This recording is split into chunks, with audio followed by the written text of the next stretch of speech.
नमस्कार दोस्तों, स्वागत है आपका एग्रीकल्चरल साइंसेज में। मैं आलोक द्विवेदी। आज हम लोग डिस्कस करेंगे बहुत ही इंपॉर्टेंट टॉपिक जो कि आपके एग्जाम पर्सपेक्टिव से काफ़ी इंपॉर्टेंट है। आपके एग्जाम में इससे बेस्ड क्वेश्चन जरूर आते हैं। तो देख लीजिए एक बार आपका जो टॉपिक है वो क्या है। आपका टॉपिक है agro forestry and agrostology. Basically हम लोग डिस्कस करेंगे पहले कि एग्रो फॉरेस्ट्री क्या है, देन एग्रोस्टोलॉजी क्या है एंड इसके बीच में डिफरेंसेस क्या है जो आपको जानने चाहिए और इनसे आपको फ़ायदा क्या होगा यदि आप एग्रो फॉरेस्ट्री और एग्रोस्टोलॉजी जैसी टेक्निक्स को अपनाते हैं। तो आपके कॉम्पिटिटिव एग्जाम के बेसिस पर काफ़ी इंपॉर्टेंट हो जाते हैं। फिर आपके सिविल सर्विस का एग्जाम हो, फिर चाहे वनडे एग्जामिनेशन हो, वहाँ पर आपका इससे बेस्ड क्वेश्चन जरूर आ जाता है। या और यदि आप एमएससी और बीएससी एग्रीकल्चर कर रहे हैं तो आपके लिए तो काफ़ी बेनिफिशियल ही है। वीडियोस को यदि आप एंजॉय कर रहे हैं तो लाइक करिएगा और अपने दोस्तों के साथ शेयर करिएगा। यदि आप न्यू हैं तो चैनल को सब्सक्राइब कर लीजिएगा और बेल आइकन को टैप कर लीजिएगा जिससे कि आपको नोटिफिकेशन रेगुलर बेसिस पर मिलती रहे। चलिए अब हम लोग अपना सेशन स्टार्ट करते हैं। First of all, we will discuss what is agroforestry. So, what is agroforestry? Agroforestry is basically the practice of agriculture and the practice of forestry on the same piece of land is known as agroforestry. यानी कि जब हम forestry यानी कि जंगल वाले जो पेड़ हैं उनको भी उगाते हैं एक पर्टिकुलर लैंड पर और उसी सेम लैंड पर हम एग्रीकल्चर क्रॉप्स को भी उगाते हैं। यानी कि जो आपकी कृषि वाली जो फसलें हैं यानी कि गेहूँ, दाल, चावल जो आपका है उसको जब आप एक मान लीजिए कोई एक पर्टिकुलर ज़मीन ए नाम से है, ठीक है, और इसी पर आप जो है जो कृषि वाली फसलें हैं जैसे कि गेहूं, दाल, चावल हो गई आपकी, अरहर हो गई, जो भी कृषि वाली फसलें हैं जिनको आप खाते हैं, जिनको आप कंज्यूम करते हैं, वो उगाते हैं। और एक साइड में उसी के बगल में आप हाफ ऑफ एरिया में आप जो है एग्रीकल्चर क्रॉप्स उगा देते हैं और हाफ एरिया में आप फॉरेस्ट क्रॉप्स यानी कि जो जंगली पेड़ होते हैं उनको उगा देते हैं जैसे कि यूकलिप्टस हो गया, पॉपुलर्स हो गए, ठीक है, टिम्बर वुड्स हो गए, टिम्बर क्रॉप्स हो गई, ठीक है। इस तरीके की प्लांट्स जब आप जो है वहाँ पर उगाते हैं तो इस तरीके के जो सिस्टम है, जो कलेक्टिव लैंड यूज सिस्टम बन जाता है, उसी को आप कहते हैं एग्रो फॉरेस्ट्री। तो आई होप आपको क्लियर है कि एग्रो फॉरेस्ट्री क्या है। कोई डिफरेंस, कोई ऐसा पर्टिकुलर पॉइंट जो आपको समझ में आया हो तो वो आप मुझे बेझिझक कमेंट सेक्शन में पूछ सकते हैं। कमेंट सेक्शन आप ही लोगों के लिए होता है। देखिए, वुडी पेरेनियल्स यानी कि जो मैंने आपको बताया कि जो आपके फॉरेस्ट ट्रीज हैं उनको जब आप उगाते हैं on the same piece of land where we grow agricultural crops, they are known as agro forestry. ऐसा सिस्टम को हम लोग बोलते हैं एग्रो फॉरेस्ट्री। एग्रो फॉरेस्ट्री के जो फादर हैं यानी कि जो जनक हैं इसके, वो कहा जाता है पीके नायर को। यानी कि PK Nair is the father of modern agro forestry. Modern agro forestry के फादर कौन है? PK Nair. It is an important question और ये आपसे पूछा भी जा चुका है मल्टीपल चॉइस क्वेश्चन में वेरियस एग्जाम्स में। अब बात करते हैं कि what are the benefits of agro forestry. यदि हम एग्रो फॉरेस्ट्री करते हैं तो हमें क्या फ़ायदा होगा इससे, क्यों हम एग्रो फॉरेस्ट्री करें, इसका जवाब आपको इन पॉइंट्स में मिल जाएगा। सबसे पहली बात को, आज की डेट में जो हमारी पॉपुलेशन है वो डे बाय डे इंक्रीज कर रही है। ऐसा नहीं है कि हमारी पॉपुलेशन स्टैग्नेंट है, रुकी हुई है या फिर कम हो रही है, बट बेसिकली हो क्या रहा है, हमारी पॉपुलेशन इंक्रीज कर रही है। तो as we are increasing we also need the high demand of raw materials. तो हम चाहते हैं कि जैसे जैसे हमारी पॉपुलेशन बढ़ रही है वैसे ही हमारी मांग भी बढ़ेगी, ठीक है। जो हमारी ज़रूरतें हैं वो भी बढ़ती जाएंगी। तो ज़रूरतें बढ़ेंगी तो ज़रूरतों के लिए हमें चाहिए संसाधन, संसाधन का जो मांग है वो भी बढ़ेगा। तो ये सब किस पर डिपेंड करता है? हमारा जो संसाधन है वो डिपेंड करता है बेसिकली एग्रीकल्चर पर, यानी कि कृषि पर। और कृषि को बढ़ावा देने के लिए हमें अपनाना पड़ेगा अच्छी प्रैक्टिसेस को, अच्छे टेक्निक्स को, जिससे कि हम एग्रीकल्चर को मैक्सिमम से मैक्सिमम इंक्रीज कर पाएँ और एक अच्छा आउटपुट ले पाएँ, जिससे कि हम अपनी इंक्रीजिंग पॉपुलेशन को कोप अप कर पाएँ और उनके नीड्स को फुलफिल कर पाएँ, ठीक है। तो इसलिए ज़रूरी है कि हम अच्छी से अच्छी टेक्निक्स को अपनाएं अपने एग्रीकल्चर को बेहतर बनाने के लिए, जिनमें से कि एक टेक्निक आपकी है एग्रो फॉरेस्ट्री। एक टेक्निक आपकी कौन सी है? Agro forestry. तो जो आपकी डिमांड्स हैं वो क्या बढ़ती हैं इंक्रीजिंग पॉपुलेशन को लेकर, जैसे कि फ्यूल है, ईंधन है, फॉडर है, चारा है, टिम्बर है। चारा कैसे? जो आपकी गाय हैं वो गाय भी तो बढ़ेंगी पॉपुलेशन के हिसाब से, क्योंकि आपको मिल्क चाहिए, पनीर चाहिए, घी चाहिए। तो अब घी चाहिए तो एनिमल्स का तो डोमेस्टिकेशन करना पड़ेगा और एनिमल का डोमेस्टिकेशन करना पड़ेगा तो उनको खिलाना पिलाना पड़ेगा। तो खिलाना पिलाना पड़ेगा तो फॉडर की जरूरत पड़ेगी। तो फॉडर कहाँ से आएगा? एग्रीकल्चर से आएगा। और एग्रीकल्चर में जब प्रोडक्टिविटी यानी कि सॉइल में जब अच्छी नहीं होगी तो सॉइल में प्रोडक्टिविटी अच्छी नहीं होगी। तो इन चीज़ों को बेहतर बनाने के लिए आपको अपनाना पड़ेगा टेक्निक्स, और वो है एग्रो फॉरेस्ट्री टेक्निक, ठीक है। तो इस तरीके से आपके लिए फॉडर भी इंपॉर्टेंट हो जाएगा, फ्यूल इंपॉर्टेंट हो जाएगा, और टिम्बर, टिम्बर यानी वुड, वुड से कई सारी चीज़ें बनती हैं। जितने भी बेहतरीन बेहतरीन कार्यालय बने होते हैं, ऑफिस बने होते हैं, तो वहाँ आप देखते हैं लोकसभा हो गई, राज्यसभा हो गई, तो यहाँ पर लकड़ियों का कितना बेहतर इस्तेमाल किया गया है, एकदम पॉलिश करके चमका के रखा जाता है। तो ये सब जो चीज़ें कहाँ से मिलेंगी यदि आपकी जो है एग्रीकल्चर या फिर फॉरेस्ट नहीं रहेंगे? फॉरेस्ट से ही काट के तो मिलती हैं आपको ये सब चीज़ें। तो इसलिए ज़रूरी है कि एग्रो फॉरेस्ट्री को अपनाएं और ये आपका एक बेनिफिशियल क्या है पॉइंट है एग्रो फॉरेस्ट्री का। तो आई होप आपको क्लियर होगा बहुत अच्छे तरीके से कि एक तरीके से कैसे आपका बेनिफिशियल इफेक्ट मिलेगा आपको एग्रो फॉरेस्ट्री से। नेक्स्ट जो आपका बेनिफिशियल इफेक्ट मिलेगा आपको एग्रो फॉरेस्ट्री से वो ये है कि जो बायोटिक प्रेशर हमारे फॉरेस्ट के ऊपर इस समय पड़ रहा है ना, वो भी रिड्यूस हो जाएगा। क्यों, कैसे बायोटिक प्रेशर पड़ रहा है? देखिए, बायोटिक प्रेशर कुछ इस तरीके से पड़ रहा है कि जो फॉरेस्ट का एरिया है, पहले वो मान लीजिए कि इस एरिया में था, इतना बड़ा हुआ करता था, लेकिन डे बाय डे क्या हो रहा है, ये एरिया क्या हो रहा है, डिक्रीज हो रहा है। अब ये इतने से आधा हो गया है, ठीक है।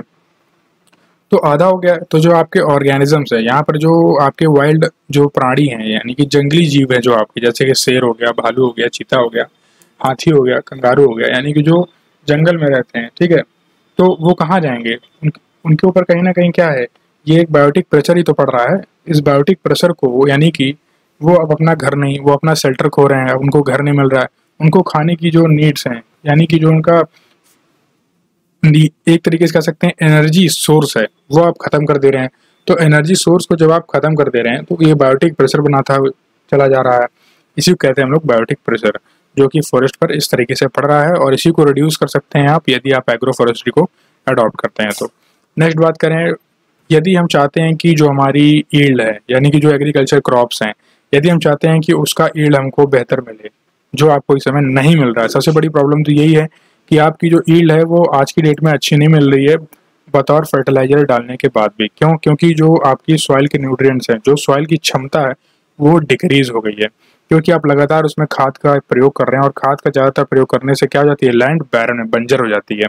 तो ज़्यादा खाद का यूज़ भी नहीं करना चाहिए, हमें अपनाना चाहिए पारंपरिक जो है तकनीकों का प्रयोग हमें करना चाहिए। पारंपरिक जो तकनीक है उनको हमें अपनाना चाहिए, जैसे कि एग्रो फॉरेस्ट्री हो गई, तो ये आपकी हेल्प करती है मैक्सिमम आउटपुट को गेन करने के लिए। वहीं बात करें तो जो आपकी वेस्ट लैंड है, जो डिग्रेडेड लैंड्स है, यानी जो आपने लैंड जो आपने खाद डाल डालकर बेकार कर दिया, जिसको आपने एक ही तरह की क्रॉप को बार बार उगाकर खराब कर दिया, अब वहां पर पैदावार नहीं होती है। तो ऐसी लैंड्स, ऐसी भूमि को भी दोबारा से जीवित कर सकते हैं आप, यदि आप एग्रो फॉरेस्ट्री को अपनाते हैं। तो यदि इस टेक्निक को आप अपना लेते हैं तो उस डिग्रेडेड और वेस्ट लैंड को भी आप एक एग्रीकल्चर लैंड में कन्वर्ट कर सकते हैं। अब देखिए कितना इंपॉर्टेंट हो जाता है एग्रो फॉरेस्ट्री। नेक्स्ट बात करें तो आपका बहुत ही कॉमन बेनिफिट है, जो कि इन्वायरमेंटल पोल्यूशन को आप डिक्रीज कर सकते हैं। More planting trees less environmental pollution, ये एक मंत्र है, यानी कि जितना ज़्यादा आप पेड़ों को उगाएंगे, जितना ज़्यादा पौधारोपण करेंगे, यानी वृक्षारोपण करेंगे, उतना ही कम आपको पोल्यूशन दिखेगा। यानी कि जो CO2 लेवल है, जो इस समय जो आपका हीट, यानी कि जो गर्मी है, वो अर्थ में बढ़ रही है, क्योंकि आपकी जो गैसेज हैं वो हीट बढ़ा रही हैं, ग्लोबल वार्मिंग हो रही है। तो इस चीज़ों को, वर्षा नहीं होती है, सिर्फ गर्मी गर्मी हो रही है, ठंडी भी उतनी ज़्यादा नहीं होती है। क्यों? यही सब रीज़न है, क्योंकि आपके प्लांट हैं, जो ट्रीज़ हैं, जो फॉरेस्ट ट्रीज़ हैं, वो डे बाय डे कम होते जा रहे हैं, उनका जो एरिया है वो कम होता जा रहा है। तो इन चीज़ों को कोप अप करने के लिए, इन चीज़ों के साथ चलने के लिए हमें एग्रो फॉरेस्ट्री को अपनाना पड़ेगा, तभी हम इन चीज़ों को कोप अप कर पाएंगे और क्लाइमेट चेंज जैसी समस्याओं से निपट पाएंगे। नेक्स्ट बात करें तो सॉइल इरोजन को रिड्यूस करता है यदि आप एग्रो फॉरेस्ट्री को अडॉप्ट करते हैं। Next, if we adopt agro forestry then we can regain our soil fertility of soil by fixing the plant nitrogen, यानी कि जो आपका ट्रीज़ हैं, जो फॉरेस्ट ट्रीज़ हैं, बेसिकली ये क्या करते हैं, जो आपके नाइट्रोजन फिक्सिंग ट्रीज़ होते हैं, ये आपके नाइट्रोजन फिक्स करते हैं सॉइल में, और आपकी जो फर्टिलिटी है सॉइल की उसको दोबारा से रीगेन कर लेते हैं।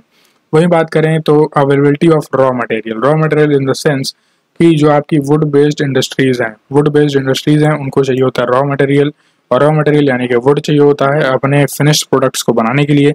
तो इसलिए भी एग्रो फॉरेस्ट्री आपके लिए इंपॉर्टेंट हो जाती है, और ये कहीं ना कहीं एक अपॉर्चुनिटी डेवलप करती है एम्प्लॉयमेंट के लिए, ठीक है।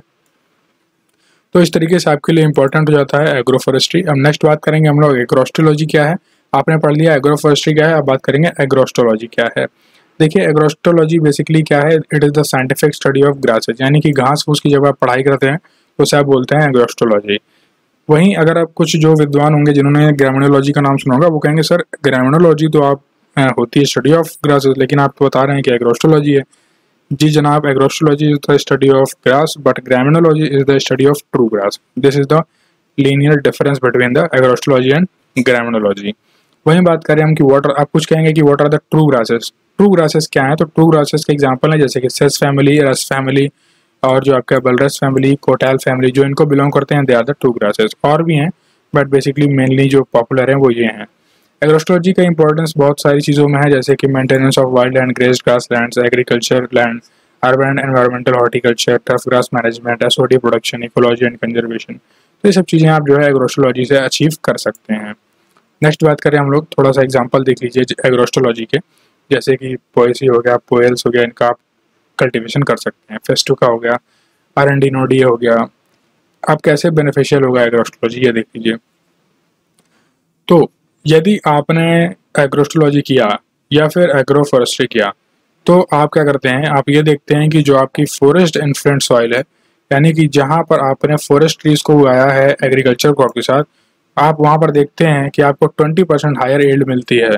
क्या मिलती है? 20% ज़्यादा पैदावार मिलती है, वो भी बिना फर्टिलाइजर के, बिना खाद के, ऑर्डिनरी आम मृदा के मुकाबले। तो अब आप जान जाइए कि कितनी इंपॉर्टेंट है आपके लिए एग्रोस्ट्रोलॉजी को करना। दूसरी बात कैसे इंपॉर्टेंट है आपकी, दूसरी बात ये है कि यदि आप एग्रोस्ट्रोलॉजी का अपनाते हैं टेक्निक या फिर एग्रोफॉरेस्ट्री को अपनाते हैं, तो आप नाइट्रोजन फिक्सिंग ट्रीज जो आप यहाँ पर लगा रहे हैं एग्रोफॉरेस्ट्री के दौरान, तो वो क्या करते हैं, आपके 50 से 100 किलो नाइट्रोजन प्रति हेक्टेयर फॉर्म कर देते हैं और आपको अलग से नाइट्रोजन डालने की ज़रूरत नहीं पड़ती है। आपको यूरिया, डीएपी, नाइट्रोजन खरीदने की ज़रूरत नहीं पड़ेगी यहाँ पर, और इस तरीके से आपके लिए बेनिफिट हो जाता है। ये एक तरीके से जो फार्मर के ऊपर लोड होता है ना, उसको कम कर देता है ये, क्योंकि खुद से ही ये न्यूट्रिएंट्स को फॉर्म कर ले रहा है और अलग से जो खर्चा है वो कम कर दे रहा है खाद को देने वाला प्लांट्स को। नेक्स्ट बात करें तो जो सॉइल फिजिकल प्रॉपर्टीज़ हैं उसको बेहतर कर देता है, न्यूट्रिएंट साइक्लिंग करता है, ऑर्गेनिक मैटर को फॉर्म कर देता है। जो लीफ लिटर है आपकी फॉरेस्ट ट्रीज की, वो यहाँ पर ज़मीन में गिरती हैं और डिकम्पोज होती हैं और बना देती हैं ह्यूमस, और ह्यूमस बन गया तो यानी कि जो आपका वाटर रिटेंशन कैपेसिटी है वो बढ़ जाएगी, न्यूट्रिएंट्स बढ़ जाएंगे, आपके फर्टिलाइजर देने की जो ज़रूरत होती है वो भी कम हो जाएगी। तो इस तरीके से ये बेनिफिशियल प्रूव हो गया आपके लिए एग्रोस्ट्रोलॉजी को अपनाना और एग्रोफॉरेस्ट्री को। एग्रोफॉरेस्ट्री को सारी दोनों में बड़ा नाम यदि आप बराबर बोलेंगे तो मिक्स हो जाता है एग्रोस्ट्रोलॉजी और एग्रोफॉरेस्ट्री में। तो देखिए कुछ एग्जांपल, जैसे कि ग्रामीणोवोर हो गया, इनको भी बहुत फ़ायदा मिलता है, भी बेचारे इनको जो है मिल जाता है भोजन इनका। और ये आपका फोएडी हो गया, इस तरीके का दिखता है, और आइस आपको इस तरह का दिखता है। ये सब ग्रासेज हैं या ये सब ट्रीज हैं जिनको आप उगा सकते हैं। अब एक एग्जांपल या कहें कि जो आपका ग्रास का एग्जांपल है, उसमें से एक बहुत इंपॉर्टेंट है जो एग्जाम में अक्सर पूछा जाता है, और एग्जाम में पूछा गया कि व्हाट इज ग्रामिनोइड। तो ग्रामिनोइड बेसिकली एक हर्बेशियस प्लांट है जो मॉर्फोलॉजी जिसका ग्रास लाइक होता है, but without grass like feature होता है। मतलब ये ग्रास के जैसे फीचर्स नहीं होते हैं, बट दिखता उसी की तरीके से है। एक तरीके से मॉर्फोलॉजी बस इसकी होती है, बाकी कुछ अंदरूनी फीचर्स सेम नहीं होते हैं उसके ग्रास जैसे। लॉन्ग ब्रेड लाइक लीव्स होती हैं इसकी। तो ये होता है ग्रामिनोइड, ठीक है। तो इस तरीके से आपको बता देना है, तो एग्जामिनर समझ जाएगा कि आपको पता है।